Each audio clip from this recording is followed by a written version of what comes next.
Okay, so what I'm trying to do today is finish the War for America lecture. And when I look away, I'm looking at my other screen, which has the PowerPoints up that I would encourage you all to follow along. This is the PowerPoint 7, War for America, and 3 of my classes have heard this lecture. My 1 o'clock missed it. And then from here, I'm going to go on into my next lecture on building a republic. We'll see how far I get into that, and then I might continue on a little bit more depending on how long this is taking me. So hopefully this will be beneficial for everybody, and the 1 o'clock people need to start here from the beginning. The other classes, if they want to, they can fast forward to the end of this. All right, so where I left off from last time is we had just, with my 1 o'clock people, just barely begun the War for America lecture, and we had talked about the pros and cons on either side, like who did we think was likely to win, and why, what were advantages and disadvantages. Then we moved on and we looked at the Declaration of Independence and kind of what that document said and did. And now, if you look at the PowerPoint, the next thing, number 3, says Lexington and Concord, April 75. And we talked about that already, so I don't need to go over that again. Those were what we consider to be the first shots of the American Revolution. Not really battles exactly, but we might call them the first shots being fired.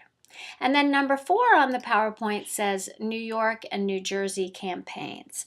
And what that means is that what I'm going to do here is kind of take you through the big picture of the American Revolution. And we're going to sort of look, I accidentally got something I didn't want on my screen. We're going to kind of look at the big picture of the war, as I do with all the wars, and I just want you to understand kind of the narrative of what happened. Big picture, we'll pick a few battles and turning points that I do want you to know. So, I do want you to know Lexington and Concord, and then following that, what New York and New Jersey campaigns means is that the British strategy at the beginning of the war was to kind of come into the middle colonies, New York and New Jersey, try and divide and conquer, divide the colonies in half, and in particular isolate our bad boys up in the north, in places like Massachusetts, where really the revolution seemed to be getting its energy, sort of the bone marrow of the revolution.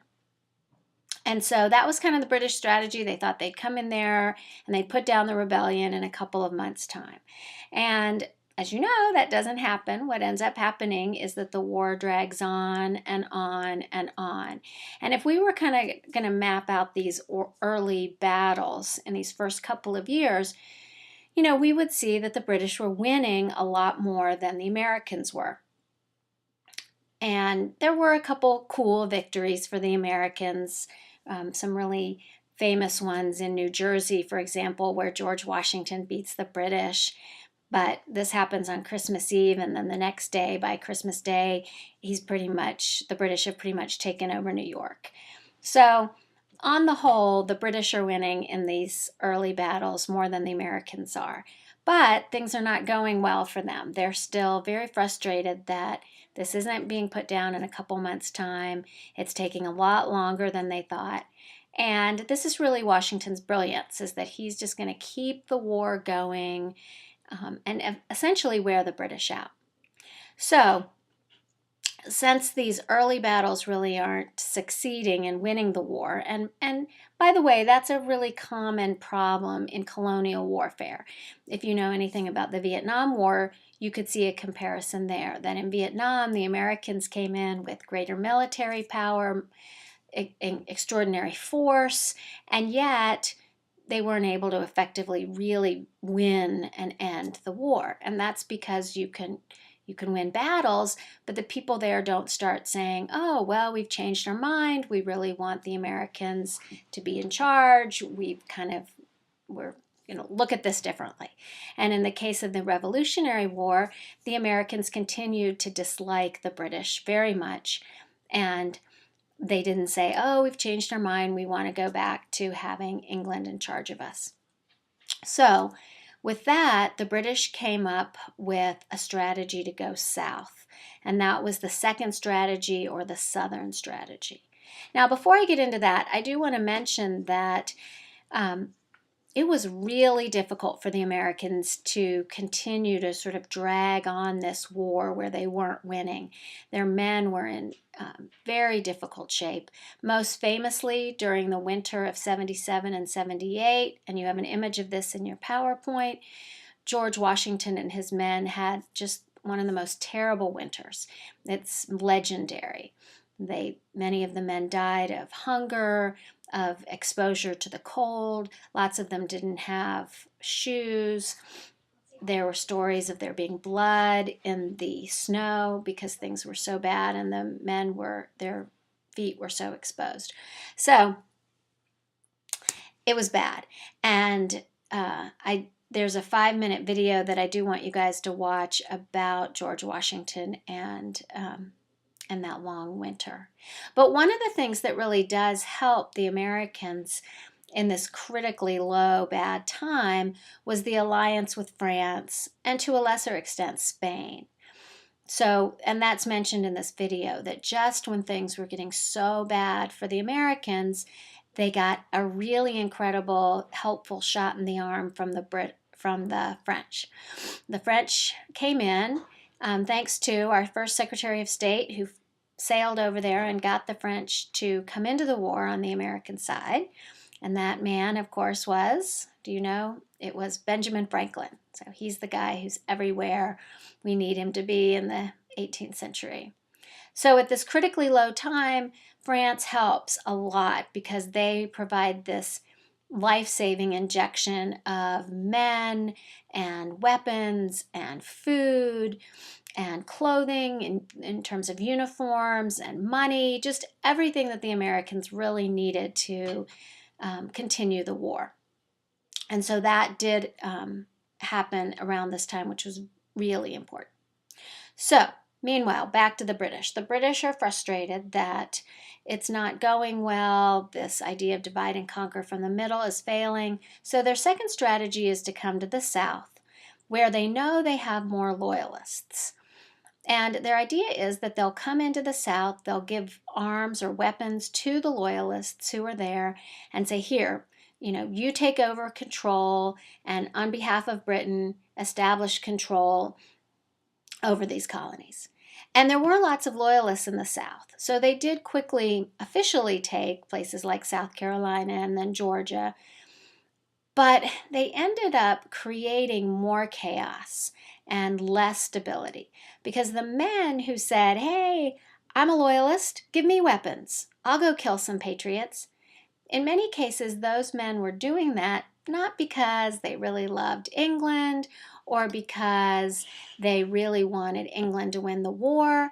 They were doing it because they wanted to settle old scores. They really wanted to get even with some of these patriots who happened to be wealthier men, oftentimes more in the East, and these loyalists have tended to be poorer men, more in the West, more in the backwoods. And these loyalists said, now is our chance to get back at those rich guys who've been looking down their noses at us all this time. We will get back at them. We'll make them pay. And so they went to war on their neighbors. And ultimately, this wasn't what England needed because it just meant that there was neighbor killing neighbor, lots of guerrilla warfare, lots of terrible violence that really didn't serve England's purpose, which was to establish stability, establish control, take the colonies back. And so you had this sort of just madness and class conflict in the South, which may not be surprising to you if you remember Bacon's Rebellion and what had happened with those kind of tensions. And then, as you may remember, the British offered freedom to slaves who were willing to run away and join the British cause. And that was a good thing for slaves who were able to take advantage of it. And we believe, as I said, that about 50,000 enslaved people managed to get their freedom during this period because of the chaos of war or because they secured their freedom through this channel, fighting for the British or helping the British and then getting their freedom, or maybe escaping to Canada. And I also indicated, sometimes that was a mixed bag because the British didn't really have the enslaved people's best interests at heart. In any case, offering freedom to slaves in the South further contributed to the chaos and the tension in the South because, of course, if you were a white person, you might be very alarmed that there could be freed or former slaves running around in your midst. And you might think about it, if you were sort of on the fence, who you supported for the war, and then the British issue this decree, that might make you more likely to support the Patriots, not the Loyalists. So again, we've got a lot of chaos and craziness in the South. And into the midst of this, George Washington sent his most able, most trusted general. His name was Nathanael Greene. And Greene came to the South and he took on the British general who was Cornwallis. And you may have heard of Cornwallis before. And what Greene did was brilliant because he understood that you don't have to win the battles in order to win the war. And he would, with a, sort of scarecrow sort of set of men, he would take the British on, fight them in battle, and then Greene and his men would run away, and Cornwallis would have to chase them. So technically Greene lost that battle, but Cornwallis has lost some of his men, his men have been injured, and then he has to chase after Greene. And then some period later, the same thing happens again. And they have to engage in battle again. And Greene will lose, but it wears Cornwallis down. He loses some men, and then he has to chase Greene again to the next spot. And so Greene led Cornwallis on this wild goose chase around the South, throughout South Carolina, Georgia. I think they even crossed into North Carolina at one point. It was just exhausting for Cornwallis, which is exactly what Greene wanted. Think about it. You've got all these men. Remember, they're moving further and further away from the sea, which we talked about before is how that's kind of a problem for the British. And they're away from their supplies. They're away from getting resupplied. What do you think those men are likely to do? Well, they're likely to steal from the people in the countryside. They liberated slaves, and they probably raped women, although that's kind of a newer area in the field that we're starting to pay more attention to. As they did that, of course, they alienated themselves from the people in the countryside. If you were sort of on the fence again, trying to figure out who you liked for the war, and the Cornwallis's men come through and do this, you're more likely to support the Patriots and support Greene and his men. And that's kind of exactly what Greene intended. So he wears the men out. He gets them to sort of alienate the people in the countryside. Sorry, having to look at myself is not always a good thing. And it's just what it's just what Greene wanted for it to happen to Cornwallis. Finally, at the end of several months of this, Cornwallis says, I am totally fed up. I need rest. I need resupply. I need more men. I'm going to go to a place where I can wait for resupply from England. And he went to Yorktown, Virginia, which you should find on your map. So he heads up northeast a little bit on the coast. And there he waits for resupply. And when he does that, he ends up being surrounded. The Americans come up from the south, they come down from the north, and just at this very critical time, there is a French fleet that comes up from the Caribbean and surrounds him from the water. So he's totally boxed in. Cornwallis surrenders here. This is that place where I told you before that they kind of got desperate and told slaves they had to run away. And the war is over. The war essentially ends right there. Now, there are three kind of major points that I kind of want to make about the war. One is that I want you to appreciate that it was long and protracted and violent and difficult, much more than I think we sometimes think. Because I think sometimes we think, well, it was inevitable that the Americans were going to win. They beat the British. It probably happened pretty quickly. But it didn't. It was long. There was no war longer for American participation until we got to Vietnam.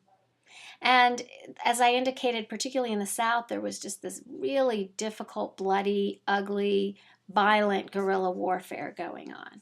And if you were living that at that time in the middle of it, you had no idea who was going to win.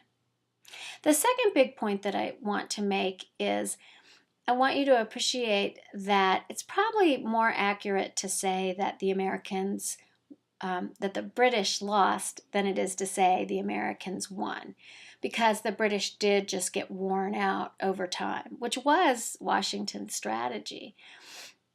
Remember that England was also fighting a world war once France entered the war, because England and France had colonies throughout the war.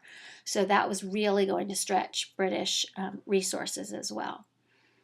And then I think the third point I want you to recognize is that the French played a really important role, particularly at the end when they surrounded Cornwallis, but earlier too when the French provided that very important shot in the arm. I have a friend who's French, and she has reminded me that we wouldn't be celebrating the 4th of July without the French, and I think that's fair. So the last point I want to make in this lecture is about the Treaty of Paris. And it's called the Treaty of Paris because the peace treaty occurred in Paris. It was a diplomatic triumph for the American negotiators, who include John Adams, John Jay, and our man Benjamin Franklin, of course. And it worked out really well for them because they were able to get England to give them a lot of land. Now, why would England give them so much land? Why did they get so much? Well, because I want you to start remembering now that we have this bit of a triangle. And on the three corners of the triangle, we have England, France, and now America. And England saw what happened when America and France teamed up. It wasn't good for England. So England is going to be willing to give America more so that America is more independent and less likely to tie themselves to France again. So that's something to keep in mind as we go forward, because we're going to see that triangle in geopolitics again. So how much did they get? What are we talking about here? Well, we're talking about land all the way west to the Mississippi River, and you might look at this on a map, all the way south to the line with Florida, and all the way north to the line with Canada. So it was a huge amount of territory. Now you might say, what about the Native Americans? How did they fit in? Well, it was terrible for them because the majority of Native American tribes had allied themselves with the British when the war occurred. They knew what the colonists were going to do. They were going to keep moving west. They were going to keep taking their land. And so they said, this doesn't look good. And meanwhile, the British said, well, if you ally yourself with us, then we'll look out for you. We'll look out for your interests when the war is over. And of course, they didn't do that at all. So it was a devastating thing for the Native Americans.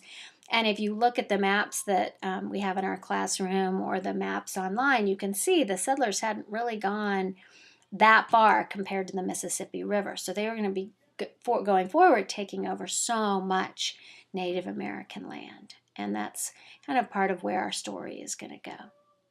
So that concludes the War for America lecture. And now the next lecture that we have, which I did start with my classes before the storm, was the Building a Republic lecture. And part of what I want you to understand with this is I want you to remember what we talked about with this concept of republic. And if you look at the slide, you see that number 1 says republic. So to remind you, we talked about how a republic is sort of the idea of a republic is what's emerging over the course of the 18th century. That the leaders of the revolution are moving towards wanting a republic. And what form that republic will take is really what's going to be decided in the years after the revolution. And if you remember, a republic is a representative government and it has a constitution. And in our classic republics, you also have an executive. And I'm going to see if I can draw this and show you guys this on this. See if this will work. And I sort of make a triangle when I'm thinking about a republic, meaning that you have a representative government. The people are sort of below your triangle, and they do elect their leaders. You probably have legislative bodies. That's the bottom of my triangle. Oh, can you see that? Yeah, you can see that. So those are my legislative bodies. And then ultimate power goes up, and maybe the ultimate decision making is with an executive who is granted somewhat removed from our regular people on the bottom, but there is some representation. So this is what I consider to be a classic republic. Now, one form of republic that you could have, this is also a republic, has no executive. It just has a legislative body, and then it has the people. And I'm going to draw a picture of that. And in this kind of a pure democracy, you might have elections every single year, just so that it would maintain its responsiveness to the people. If your legislative body stops doing what you want, you down here can, kick them out of office and vote other people into office. So as I asked my other classes last time, what's good about this kind of a democracy? What do we like about this? Well, all right, I'm going to put it down now. We like the fact that it's very responsive. If the government isn't doing what the people want, they are changed. And this is a wonderful breath of fresh air after the revolution and after having this remote king and parliament have so much power, so much control over people, and yet be so far away, so unresponsive, not really looking out for the needs of those people at all. And so these are the kinds of governments that emerged in the States right after the revolution. In fact, after the war was over, you didn't immediately have this national federal government that we're kind of used to thinking about. Instead, you had individual states that were behaving very much like their own countries. If you were in Virginia, it was kind of like you were in the country of Virginia. Same way for all the other states. And if you cross state lines, you might have to get your money changed, or you might have to pay a tariff on goods that you were taking across those state lines. Some people really liked this. They loved having local control, very responsive state governments after what they had been through. Hopefully that makes sense to you. And so before we have a federal government or a national constitution, we had state constitutions. And each of the states were very independent of each other, and they wrote their state constitutions to make their state governments look like this. Okay? So that is kind of the picture of what's happening right after the revolution. Now, I pointed out a second ago, what's good about this pure democracy, the fact that it was so responsive. What's bad about it, though? Well, my earlier classes pointed out, and I'm sure all of you know, first of all, if you're kind of suspicious of all the regular, uneducated people, you're giving them a lot of control. And so there were elites who looked at these pure democracies and said, this is terrible because you're letting the common people run the whole show. And you also are falling prey to a mob mentality. One day the mob is upset about this, the next week they're upset about something else, and they're going to change their governments and change their legislative bodies in response to that mob mentality, that switch. And with that, you won't get any long-term stability. Indeed, some of these men who were worried about it said, we can't run our country like this. We can't run the United States of America like this. It's not stable. We won't get any policies in place that will last for any period of time. We certainly can't be on par with England and France and the other European powers of the world with this kind of a government. And so there were men who started to worry about this kind of unstable, unpredictable, not long-term kind of government, and said we can't have that. And if you remember, I said, what do wars always create? Well, you remember, wars always create debt. And so right after the war, the country was bankrupt. It had no money. And it was very much up to each individual state to manage its part of the debt as it wanted to. You know, a little bit or a lot, aggressively or weakly, a lot of taxes on its people or fewer taxes on its people. It was sort of up to each state to manage it.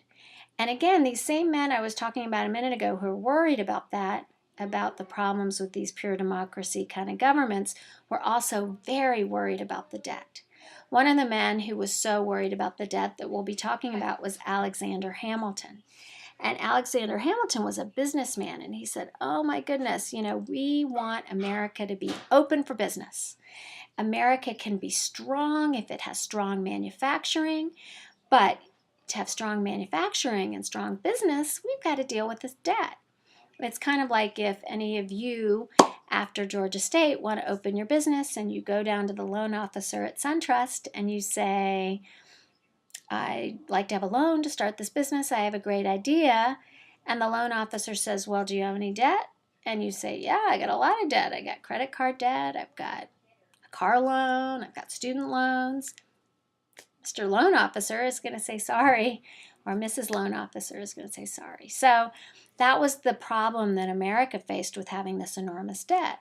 And as we're going to see as we go later, Alexander Hamilton really wanted to take all of these individual state debts and put it under one umbrella on the national level or the federal level. We call this the federal assumption of debts. And Hamilton wanted to manage that himself from the top so it would be much more efficient, much more organized, and we'd pay down the debt sooner. Of course, how do we pay down debt? It's often with taxes. So that's one thing you're going to see with Hamilton.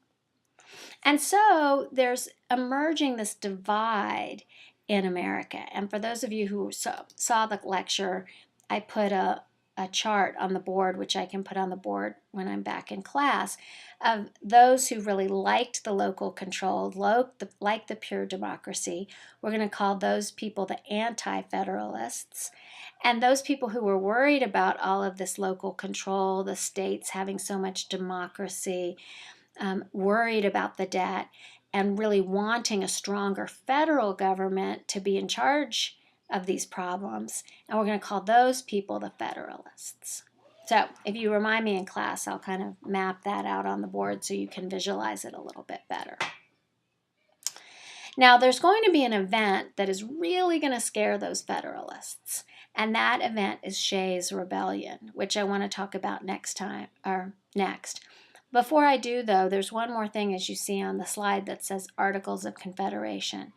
That was the sort of pre-federal government or pre-federal constitution that very loosely held the colonies together during the war.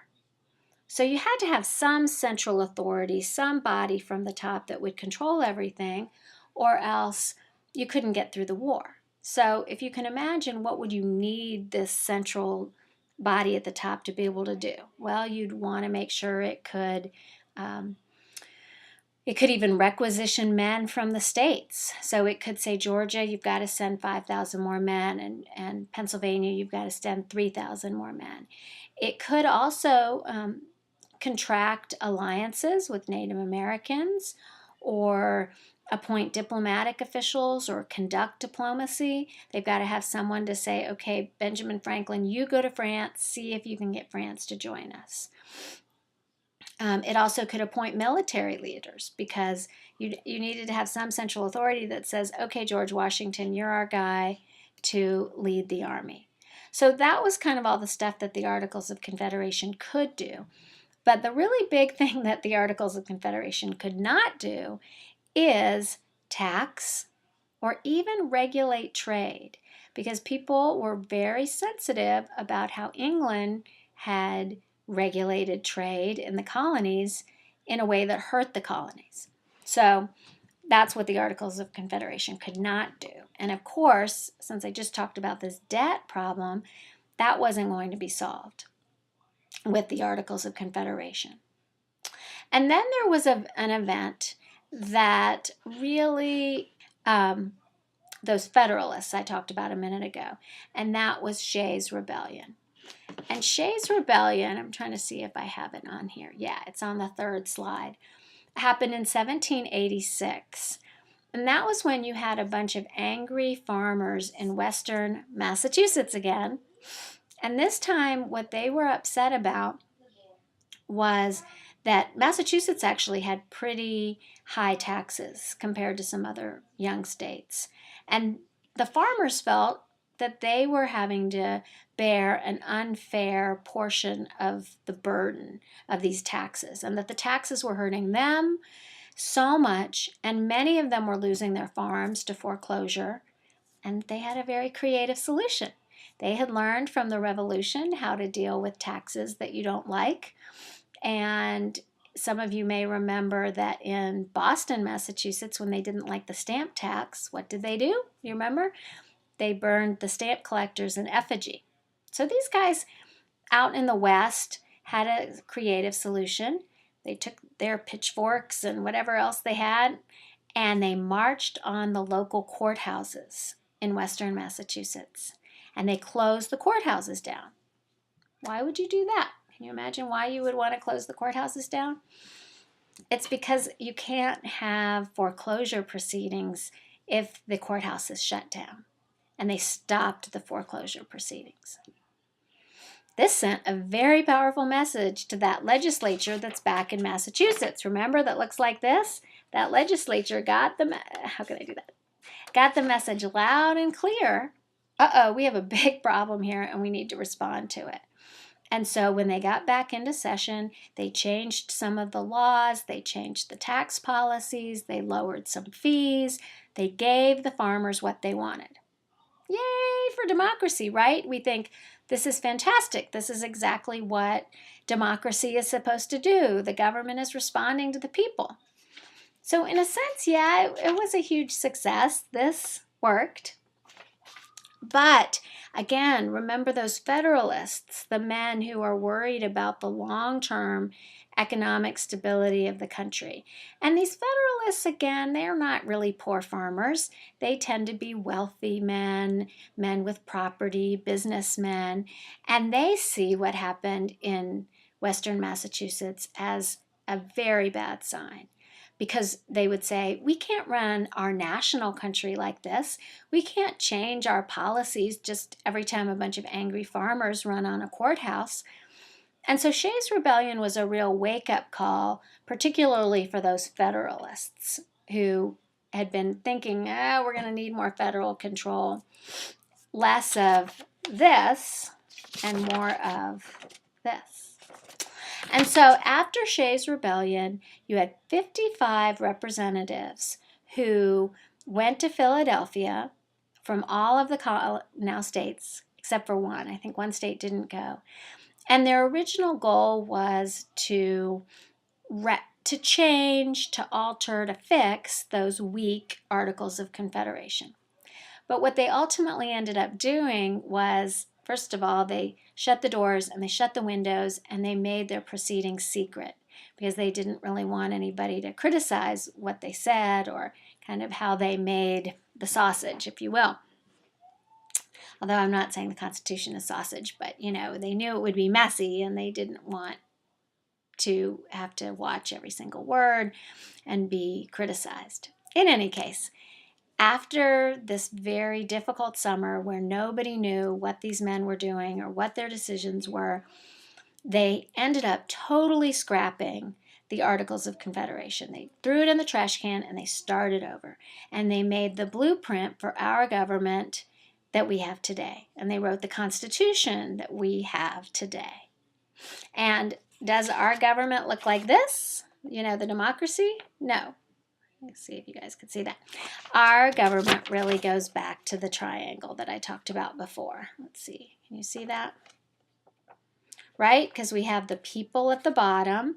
We've got two legislative bodies, one there, like the Congress and the Senate. And then we have an executive at the top.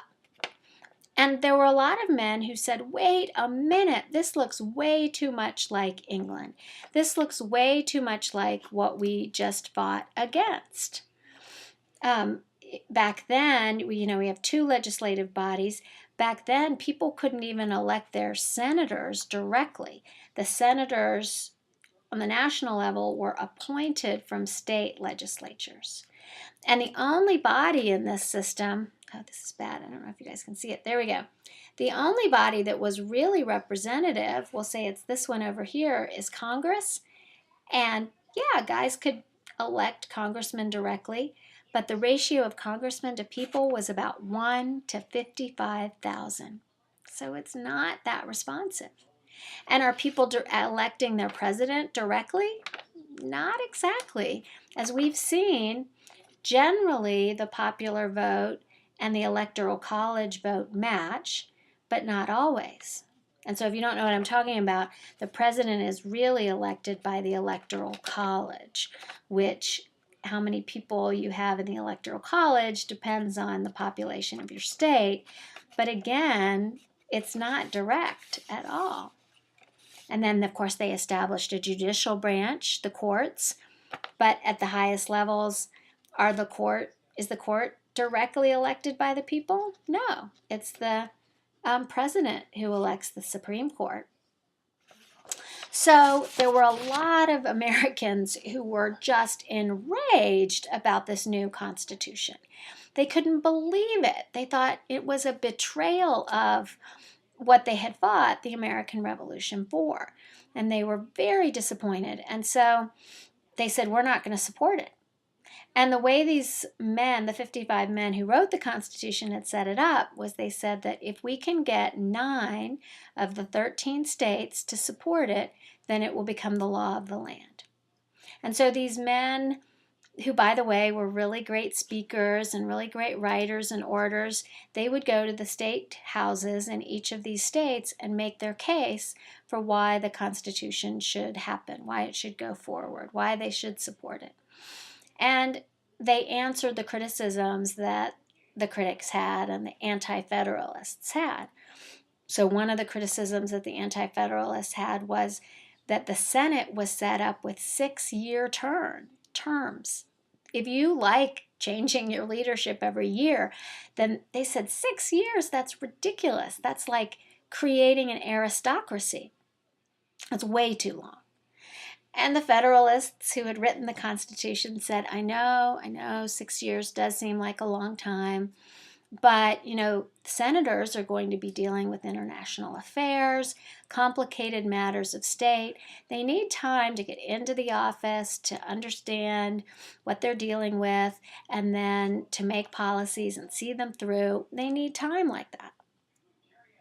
Another thing that they didn't like was the creation of the executive.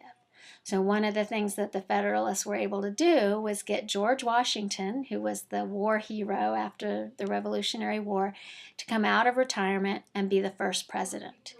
And that helped people's minds a little bit because they loved Washington. And if he was willing to support the Constitution and be the first president, that helped. That did help. Another thing that people were worried about was the creation of a federal city, Washington, D.C. And they were afraid that that city would be just a city made of gold. And of course, the gold and the money for that would be coming out of little people's pockets. And the Federalists reassured them that it wouldn't be that way either. So one problem or criticism after the other was answered by the Federalists. And they were able to get 9 states to approve it. And then the Constitution became, the law of the land, which is the same Constitution that we have today. But before it passed, the Anti-Federalists said, wait a minute, before we lend our agreement to this, you need to create another document that protects the little people from this very powerful federal government that you have just created. And so we want another document we want to add to the Constitution and provide for protections and freedoms for the people. And that, of course, was the Bill of Rights.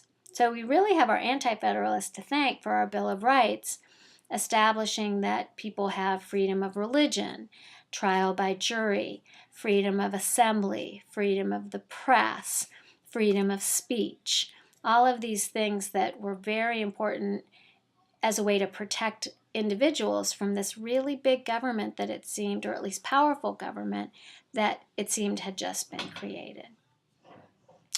All right, so by the way, the first slide mentions the Northwest Ordinances, and we're just going to skip over that.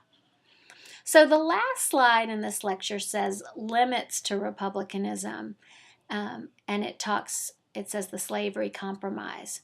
So this last issue that I want to talk about as it relates to this new government is slavery. So as I've indicated before, many slaveholders at the time did recognize that there was a paradox, an irony, or a disconnect between keeping people enslaved and fighting a war for liberty and independence and justice for all. And we talked already about some of the ways that people dealt with that contradiction. We talked about manumissions in Virginia. Something else I'll add to that I didn't talk about before is that we do start to see the creation of a number of really important abolitionist organizations at this time, particularly in the North and Northeast. We do start to see people taking these ideas of liberty and justice and saying slavery is wrong and we should abolish it immediately. And that's really what abolitionism is about.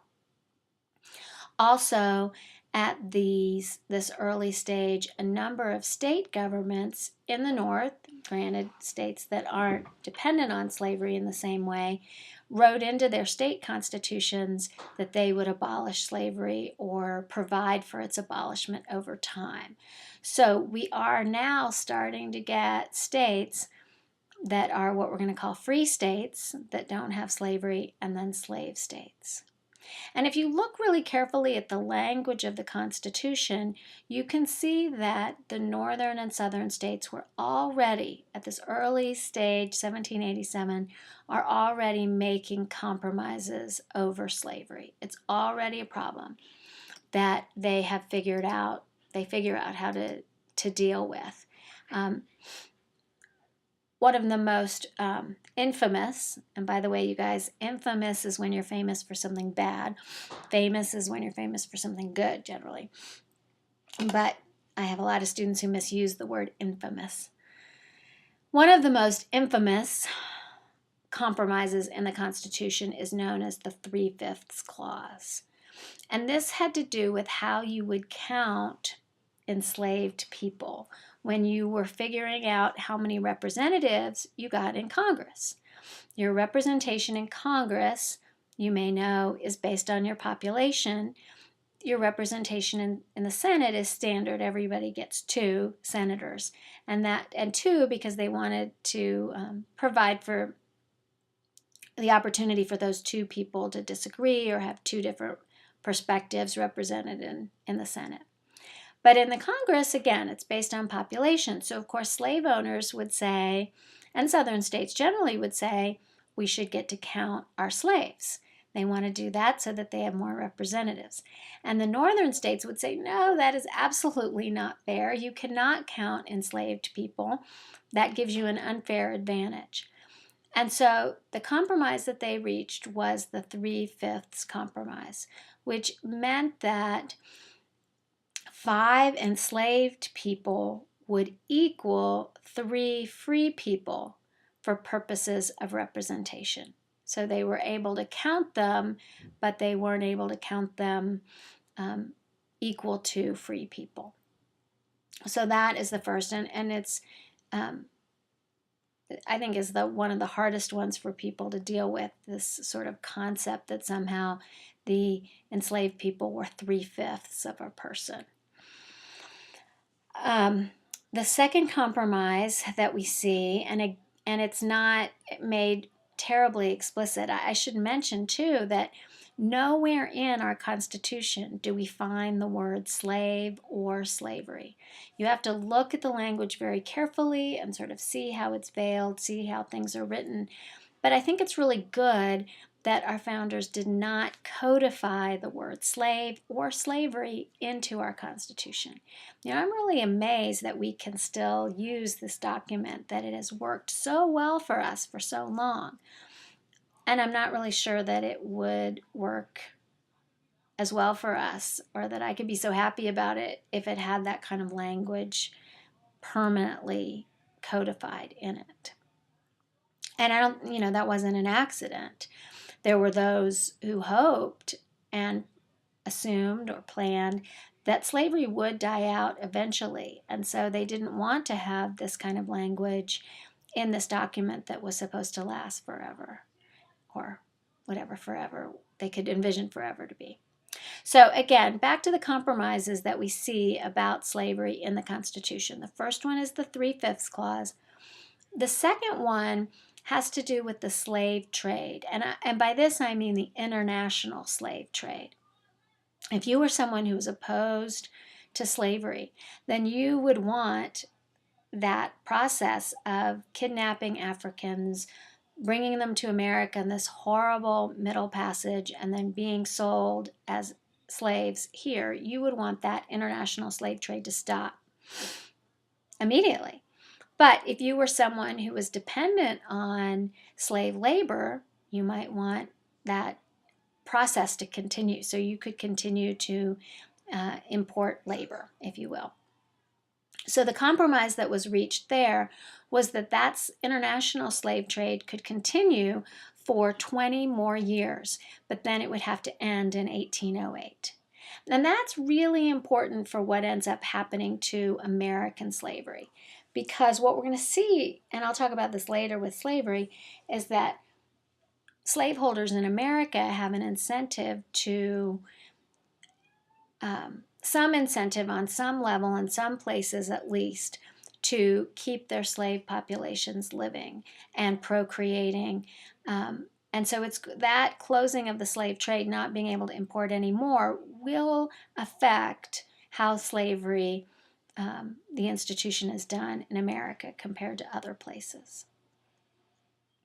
Now, sometimes students get confused and they think that you couldn't buy and sell slaves in America. That wasn't stopped. There wasn't a time limit put on that. You could still buy and sell slaves. You could move slaves across state lines. This is really about the international slave trade. And then the last thing that's not really a compromise, because the southern states won this, was what to do about fugitive slaves. How would you deal with them? If now we're seeing the creation of free states, then am I free when I step foot in Massachusetts, a free state, if I get away from Georgia? And of course the answer that they reached was no, that you're not free when you step on free soil, and that you would, as a slave, you could be captured. The person who owned you could track you down and bring you back to slavery.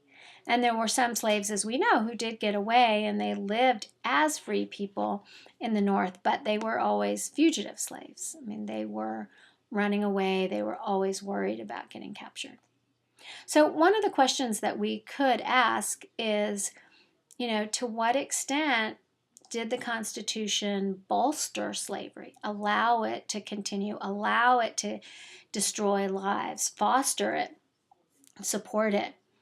Or, on the other hand, we could make the case and argue that the Constitution at least laid the groundwork for slavery to be abolished eventually, that it didn't have the word slave or slavery in it, that the addition of the Bill of Rights would be really important in establishing concepts that would be used to fight slavery. So there are two different ways of seeing slavery on this issue, or seeing the Constitution on this issue of slavery. And if we had a lot of time, we could debate this back and forth, and see what you guys think about it. I guess one more thing I should say probably is on the side of, well, it paved the way for it to be abolished eventually. I think there are those who would say, and I think make a fair point, that it was so hard for these different states with different interests to come together as one nation if you had somehow tried to insist that slavery be abolished in the southern states.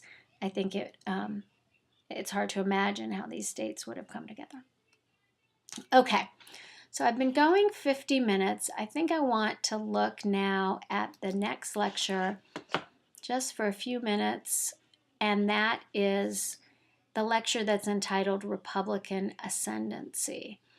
And this next lecture kind of just takes you a bird's eye view over about 20 to 30 years.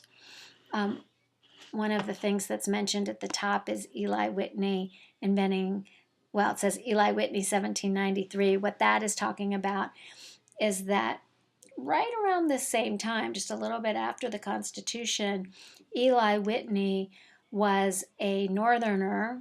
I believe he was from Connecticut, and he was in Georgia tutoring some children on a plantation outside of Savannah.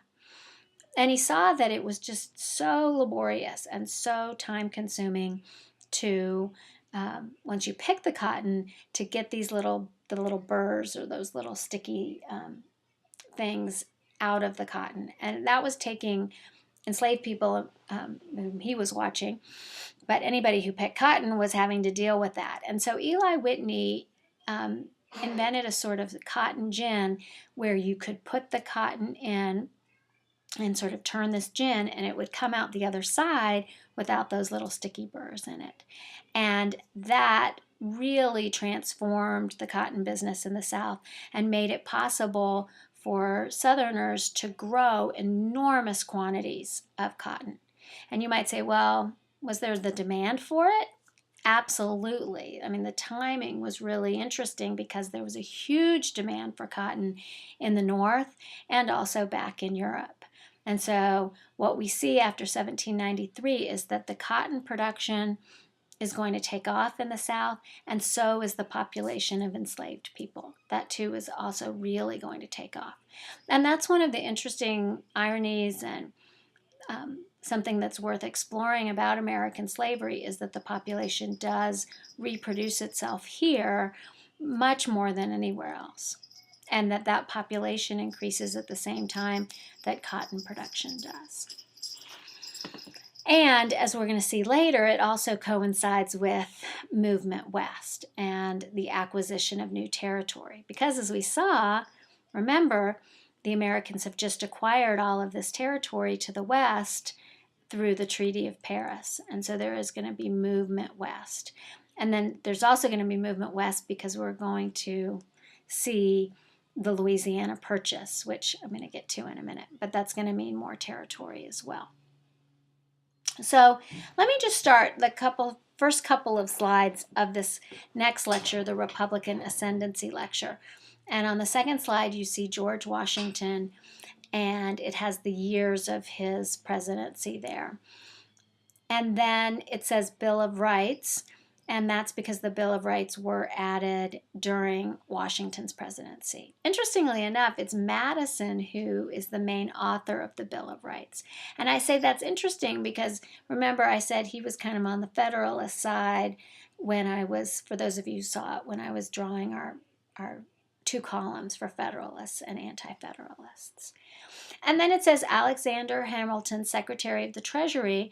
That's because Hamilton, who I mentioned before, got his wish. You know, he got to take control of these various state debts and manage them from the federal level. He created the bank, he had the federal assumption of debts, and like we talked about before, he does this through taxation. And Hamilton was pretty successful. Unfortunately for him, we tend to remember the one thing that really went badly for him, and that resulted in the Whiskey Rebellion, which is listed on that slide.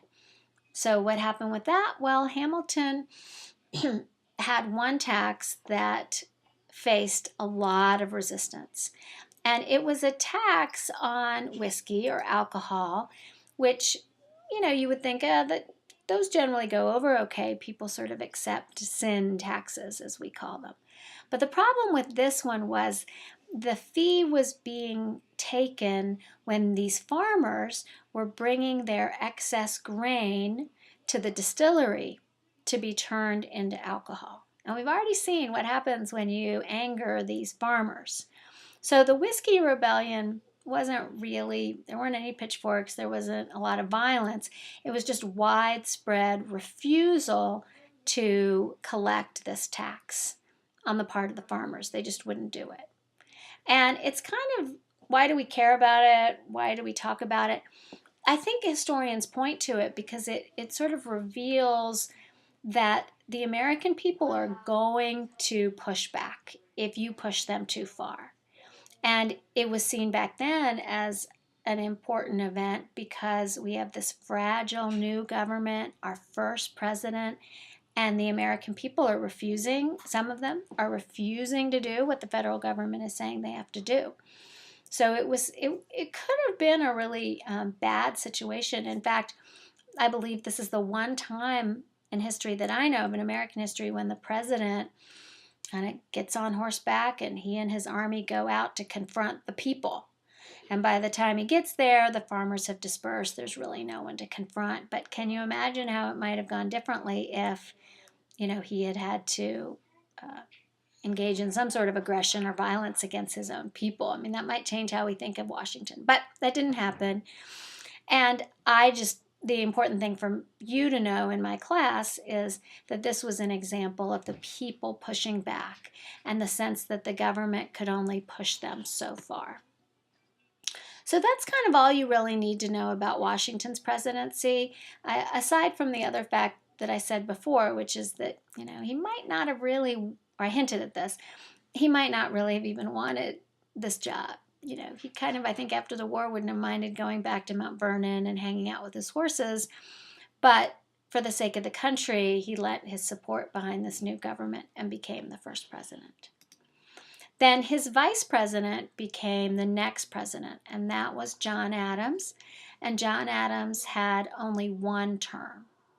So I guess what I'll do is next time when we're back together again is I'll start with John Adams and why he only had one term.